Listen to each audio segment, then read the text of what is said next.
მერიიდან პოლიტიკური ნიშნით გათავისუფლებულმა ანა კომლაძემ ტელეკომპანია იმედს ქარტიაში საქმე მოუგო.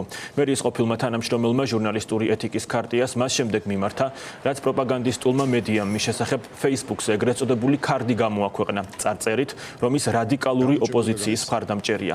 ანა კომლაძე მერიიდან მას შემდეგ გაათავისუფლეს, რაც ხელი მოაწერა საჯარო მოხელეების პეტიციას, რომელიც ევროკავშირში საქართველოს ინტეგრაციას უჭერდა მხარს.